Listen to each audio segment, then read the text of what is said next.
¿Qué tal, amigas y amigos, hermanos y hermanas? Les saludo en el nombre del Señor. Y como cada semana pretendo presentar delante de ustedes la siempre poderosa palabra de Dios. Yo tengo una palabra, ¿cierto?, para ustedes, que se llama lo que a Dios le place de nosotros. Lo que a Dios le place de nosotros. Bien. El texto es Miqueas, capítulo 6, versículo 8. Miqueas, uno de los profetas menores. Recuerden que hemos estado hablando de los profetas menores y es muy interesante, potentes, son muy expresivos en sus mensajes. Son proféticos, la mayor parte de ellos. Miqueas 6:8 dice: ¿Cómo podré acercarme al Señor y postrarme ante el Dios Altísimo? ¿Podré presentarme con holocaustos o con becerros de un año? ¿Se complacerá el Señor con miles de carneros o con 10,000 arroyos de aceite? ¿Ofreceré a mi primogénito por mi delito, al fruto de mis entrañas por mi pecado? Ya se te ha declarado lo que es bueno. Ya se te ha dicho lo que de ti espera el Señor: practicar la justicia, amar la misericordia y humillarte ante tu Dios. Es potente este pasaje, tiene una fuerza extraordinaria, sobre todo por el hecho de que es un mensaje práctico, esencialmente práctico para nuestra comprensión de quién es Dios y qué espera de nosotros. Nuestra cultura, ¿cierto?, de alguna manera está influida por el hecho de que nosotros agradamos a Dios haciendo cosas. Qué sé yo, siendo buena persona, ayudando a los que piden, o bien lo que Dios haya, o la intervención que Dios haya tenido en nuestras vidas, de alguna manera nosotros tenemos que retribuirla, pagarla, ¿ya? Ahí viene el concepto, ¿cierto?, del pago de mandas. Hay que pagar una manda, qué sé yo. Nosotros tenemos, por lo menos en nuestro país, tenemos lugares como el santuario, bueno, algunos santuarios que hay en distintas ciudades, donde la gente se ve en la necesidad de pagar una manda, ya sea una caminata, una actitud de sacrificio, o ya sea con la sencilla postura de velas en el lugar. Y no solamente a las deidades que visitamos, sino también de los lugares declarados como quien está ahí, un santo, es alguien que es milagroso. Ya, entonces, de alguna manera nosotros tenemos el concepto en nuestra idiosincrasia de que lo que Dios hace por nosotros hay que pagarlo. Sin embargo,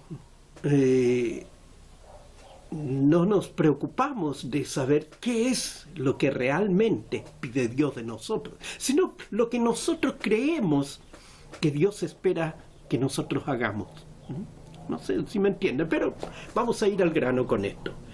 Ahora, enfocándonos en el profeta Miqueas, ¿cierto? Hay preguntas que nos hacemos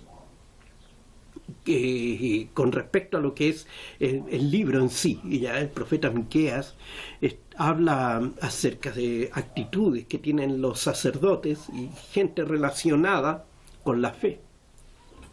Entonces surgen las preguntas como si se preocupará Dios de los pobres dentro de lo que es el texto, el libro de Miqueas. ¿Se preocupará Dios de los pobres? ¿Habrá justicia para ellos? ¿Cómo podemos agradar a Dios? ¿Qué clase de sacrificios pide Dios para poder acercarse a uno? Para que Dios se acerque a uno. ¿Qué sacrificios está pidiendo Dios o qué está demandando para que Él pueda acercarse a nosotros? y ayudarnos, porque nosotros lo que esperamos siempre es que Dios nos ayude, que Dios manifieste su presencia en algo que nosotros consideramos necesario para nuestra vida. Y como decía al principio, ¿cierto? Pensamos de que es necesario hacer cosas externas para ser aceptados y oídos por Dios, y así Él pueda cumplir nuestras peticiones. Al parecer, como lo demuestra Miqueas, no son preguntas nuevas, estas no son preguntas que estamos haciendo ahora, siglo XXI, año 2022, sino que estas preguntas, ¿cierto?, ya se han hecho hace aproximadamente 2700 años atrás. Son las mismas preguntas, es decir, la misma inquietud, el mismo sentir. Está en el hombre primitivo como en el hombre actual. Cuando digo hombre no me refiero al género masculino, sino que me refiero, ¿cierto?, al ser humano, a la especie humana, tanto en su aspecto masculino como en su aspecto femenino. Entonces son las mismas preguntas que están asociadas al ser humano. Miqueas, cuyo nombre significa ¿quién como el Señor?, fue un campesino, agricultor, que llegó a ser un gran predicador acerca de la fe personal y de la ética social. También trató de convencer a sus compatriotas, ¿cierto?, para que se dieran cuenta, primero que todo, el nivel de inmoralidad en que se encontraban. En los tribunales, la justicia estaba disponible para los ricos.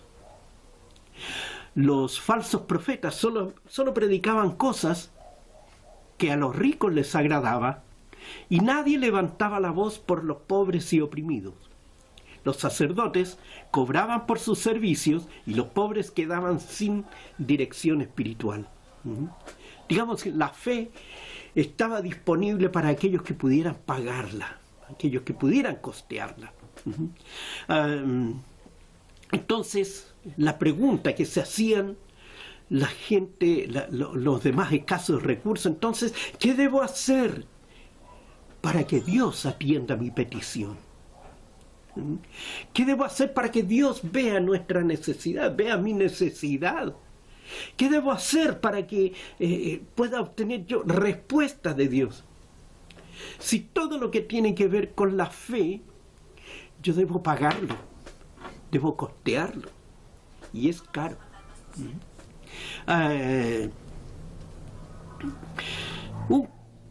Miqueas responde con 3 elementos que reducen toda la ley y los sacrificios. Recordemos que en la cultura hebrea, ¿cierto?, en la cultura tiempos en este tiempo del sacrificio, por cada acto digamos, de maldad que se había cometido, bastaba con hacer un sacrificio para que ese derramamiento de sangre de ese sacrificio fuera suficiente para perdonar los pecados. Entonces desfilaban animales, corderos, ovejas, carneros, etcétera, bueyes, todo tipo de animales, palominos, palomas. Cuando Jesús fue presentado en el templo, sus padres presentaron 2 palominos para hacer, porque esa era una ofrenda de los más pobres, ¿ya? Los más de más recursos presentaban animales más grandes. Pero Dios nos dice, a través de Miqueas nos dice, ¿es suficiente esto? ¿Es necesario esto? Entonces, a través de Miqueas nos plantea 3 cosas que Dios aprecia y que en la medida que nosotros la pongamos en práctica en nuestras vidas, esto va a resultar en el hecho de que Dios se va a agradar de nosotros. La primera de ellas, hacer justicia. La justicia en la Biblia es reconocida como la moral elemental. Vale decir, cuando decimos hacer justicia, no es que estemos diciendo, sí, a los delincuentes hay que castigarlos, hay que proteger a los inocentes. No está apuntando a esa justicia. No estás apuntando a la legalidad de la justicia.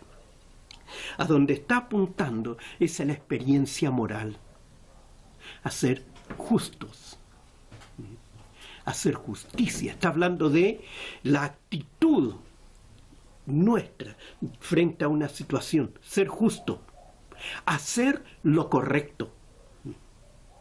Es curioso que yo escucho de gente, ¿cierto?, que ha ido a pagar una manda, como decíamos al principio, y sin embargo su vida es un desastre. Aparte de engañador, aparte de... Si hasta los delincuentes tienen a quien encomendar sus vidas antes de hacer un acto delictual. ¿Ya? Entonces, cuando habla de justicia, está hablando de la actitud nuestra frente a las variadas situaciones que enfrentamos en nuestra vida. Y frente a esas variadas situaciones nos demanda a ser justos, honestos, sabios, a hacer las cosas en equilibrio. Entonces, lo primero que nos pide él es hacer justicia. Lo esencial de una persona buena. ¿Ya? Si usted quiere ser una persona buena, lo primero tiene que aprender a ser justo. Este es uno de los atributos de Dios. Nadie da a sus semejantes todo lo que sus semejantes tienen el derecho de esperar. La justicia ideal del profeta en este pasaje es la justicia eterna, la misma que se plantea en la regla de oro de Mateo capítulo 7, versículo 12.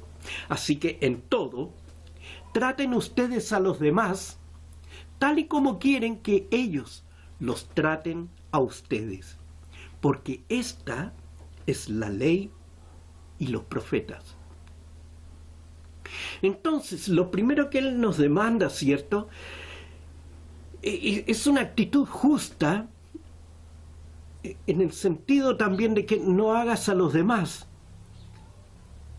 lo que esperas que no te hagan a ti. O más bien, en un sentido positivo, ¿cierto? Haz a los demás lo que esperas que hagan contigo. Porque esta es la ley y los profetas. Entonces yo no tengo que hacer un gran sacrificio, no tengo que caminar de rodillas a ninguna parte para llegar a ser justo, sino que es una determinación personal de mi vida.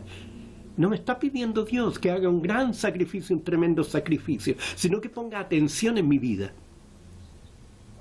Y eso es gratis. En segundo punto, amar la bondad, la compasión, la misericordia. Y esta es una palabra que expresa mucho más que simplemente justicia. Muchos cumplen la justicia, pero dejan de cumplir la misericordia. Hay una parábola muy significativa, referida por Jesús, donde está el juez y está la viuda. Y la viuda todos los días le decía, Señor, hazme justicia, Señor, hazme justicia. Y el juez se paseaba, hacía sus cosas, y la mujer todos los días estaba ahí, Señor, hazme justicia, Señor, hazme justicia. El juez abría los ojos, ¿cierto? Se asomaba a la ventana para ver el lindo solcito de la mañana, y ahí estaba la señora, Señor, hazme justicia, hazme justicia. Hasta que llegó el momento en que ya lo aburrió, porque estaba comiendo y la señora afuera, Señor, hazme justicia. ¿Saben qué más? Me aburrió. Le voy a hacer justicia para que no me moleste más. Es una referencia, ¿cierto?, a una justicia sin misericordia. ¿Por qué esperar tanto tiempo para hacerle justicia a la pobre viuda? Entonces, cuando hablamos de bondad, compasión, misericordia, estamos hablando más allá de la justicia, más allá de justicia. Muchos cumplen la justicia, como el caso cierto de este juez, pero dejan de cumplir la misericordia. La misericordia incluye la bondad, Porque mientras la justicia se relaciona con una deuda, la bondad se relaciona con la gracia y el favor. La bondad es la garantía de la justicia. Si una persona no ama un principio, hará lo posible por evitar su aplicación. Si a usted no le conviene algo, va a evitar hacerlo. Si a usted no le conviene de pagar esa deuda, siente que no le conviene porque va a quedar sin dinero, va a evitar hacerlo, va a evitar pagarlo, aunque esto después le signifique un aumento de intereses y todo lo que conlleva. La persona que hace el bien, pero no ama, no es una buena persona. Finge serlo, pero sería distinto si lo fuera, si pudiera serlo. Dios desea no tanto lo que tenemos, sino lo que somos. ¿Se entiende? El tercer punto es andar humildemente. Dios, una palabra que nos cuesta mucho. Recuerdo hermanos que pedían ser bendecidos por Dios. Señor, bendíceme, mira mi condición. Y Dios empezó a bendecirle. Y cuando ya se sintieron que Dios le había bendecido suficiente, perdieron la humildad, dejaron de ser humildes. Este tercer requisito es una condición de los otros dos. No se pueden obedecer los dos primeros sin observar el tercero. Andar humildemente significa la rendición de una persona, inclinándose muy bajo. Dios dijo de una manera muy clara por medio del apóstol Pablo en Romanos capítulo 8, versículos 5 al 9. Los que viven conforme a la naturaleza pecaminosa, la otra versión dice la carne, fijan la mente en los deseos de tal naturaleza o los deseos de la carne, ¿cierto? En cambio, los que viven conforme al Espíritu fijan la mente en los deseos del Espíritu. La mentalidad pecaminosa es muerte, mientras que la mentalidad que proviene del Espíritu es vida y paz. La mentalidad pecaminosa es enemiga de Dios, pues no se somete a la ley de Dios ni es capaz de hacerlo. Los que viven según la naturaleza pecaminosa no pueden agradar a Dios. Sin embargo, ustedes no viven según la carne, sino según el Espíritu. Si es que el Espíritu de Dios vive en ustedes. Y si alguno no tiene el Espíritu de Cristo, no es de Cristo. Y esto es importante. Cuando hablábamos al principio, cuando Miqueas hablaba al principio de todos esos sacrificios que él planteaba, decir, necesitamos hacer esto, necesitamos hacer cientos de sacrificios, necesitamos que haya miles y miles de litros de aceite corriendo sobre el altar para poder ser perdonado mi pecado. No, porque ya hubo un sacrificio, uno, y que fue suficiente. Fue el derramamiento de la sangre de Jesucristo en la cruz. No hay más sacrificios. El Cordero de Dios, el Cordero perfecto, fue sacrificado. Fue a la cruz para perdón de nuestros pecados, para que nosotros pudiéramos ahora disfrutar de la garantía, disfrutar de la bendición de Dios en nuestras vidas. Pero para eso debemos entender que Él nos está pidiendo vivir sabiamente, en justicia, en misericordia y en humildad. Es lo que nos pide Dios, no nos pide más. ¿Es muy alto el costo? Tal vez, para algunos sí. Quizás para los que tienen. Porque para los que no tienen nada más que perder. Para los que les ha costado, quizá. Pero lo importante en esto es entender algo. No necesitamos sacrificio, no necesitamos ir de rodillas hasta cierto lugar. Lo que necesitamos entender que Jesucristo hizo el sacrificio perfecto para perdón de nuestros pecados. El Espíritu es suficiente para nuestras vidas. Y lo que demanda para nosotros ahora es andar en justicia, ser justos, andar en misericordia y ser humilde delante de Él. Que el Señor nos siga bendiciendo.